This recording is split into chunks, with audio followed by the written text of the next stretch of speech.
1330 திருக்குறளில் திருவள்ளுவர் உருவப்படம் வரைந்து சாதனை புரிந்திருக்கிறார் அரசு பள்ளி மாணவி.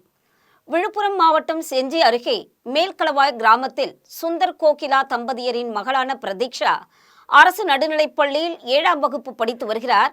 இவர் 5ஆம் வகுப்பு படிக்கும் போதிலிருந்தே ஓவியம் வரைதலில் மிகவும் ஆர்வமாக இருந்து வந்திருக்கிறார். இவர் படிப்படியாக பள்ளி அளவில் மாவட்ட அளவில் வெற்றி பெற்று வந்திருக்கின்றார். அதன் பிறகு கலை திருவிழாவில் மாவட்ட அளவில் 3ஆம் இடத்தையும் பிடித்திருக்கின்றார்.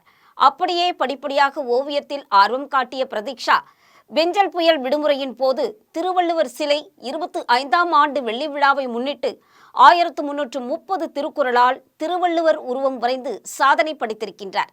இந்த ஓவியத்தை வரைவதற்கு 5 நாட்கள் ஆனதாகவும் ஒரு நாளைக்கு குறைந்தபட்சம் 4 மணி நேரம் இதற்காக செலவு செய்ததாகவும் மாணவி பிரதீக்ஷா தெரிவித்திருக்கின்றார். பள்ளி சார்பாக மாணவிக்கு 5000 ரூபாய் ஊக்கத்தொகை வழங்கப்பட்டிருக்கின்றது. இவருடைய வீடியோ தற்போது வைரலாகி வருகிறது. ஜெம் தொலைக்காட்சி மாணவிக்கு பாராட்டு தெரிவிக்கின்றது.